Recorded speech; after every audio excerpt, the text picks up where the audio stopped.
And Trita Parsi, the co-founder and executive vice president of the Quincy Institute for Responsible Statecraft, joining us live from Washington, D.C. Trita, good to see you again. Do you feel that these nuclear talks in Geneva made any real headway? Did, and the Omani foreign minister made very clear some very, very significant achievements that they managed to get to, such as the fact that the Iranians would not be amassing any enriched uranium on their own soil any longer, and the enrichment that would take place would only be on a needs basis, which essentially means that for some time they wouldn't be enriching uranium at all. But it appears that it's not enough for Trump, that he's already made up his mind and that he is going forward with military attacks, perhaps as early as tonight or this weekend. And it raises questions as to whether Trump was sincere about a negotiated deal ultimately or not, or if he's just caved to pressure from Israel and other places who want him to go for military strikes regardless of what is on the table. Yeah, there seems to be a bit of a war of words at the moment taking place. I mean, you mentioned those advances that we heard from the Omanis of what the Iranians actually agreed on. And then we've got Donald Trump saying he's just not happy with the way these talks ended. I want to play this clip for you, Trita. Listen to this.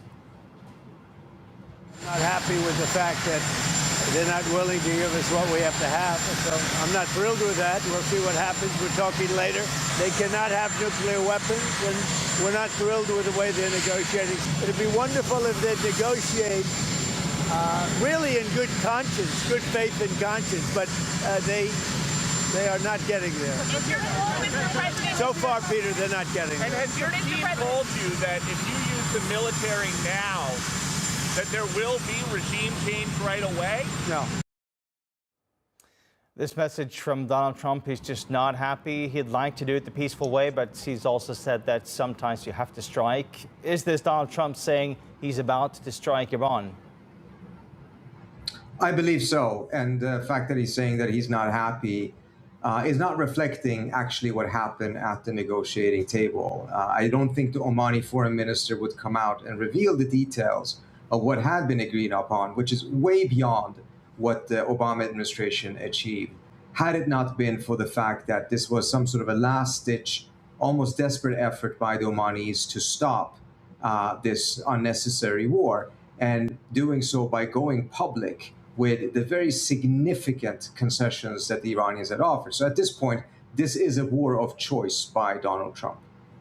So the Iranians agreeing to these things, going much further than they have before, and still you've got these kind of words coming from Donald Trump.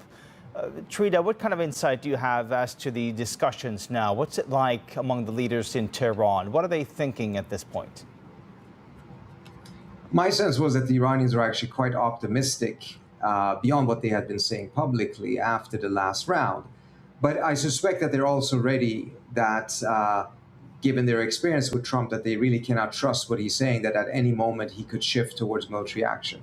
Bottom line for the Iranians is that what the U.S. offered, what the U.S. was willing to offer at the negotiating table was so unattractive that the Iranians essentially believe that they have a better chance in a military confrontation than they do if they agree to the type of a surrender that Trump is trying to coerce them into accepting. Yeah, he's demanding absolutely zero enrichment, for example. Okay, Trita Parsi, live for us. Thank you so much, as always. Good to have you on the program. Thank you.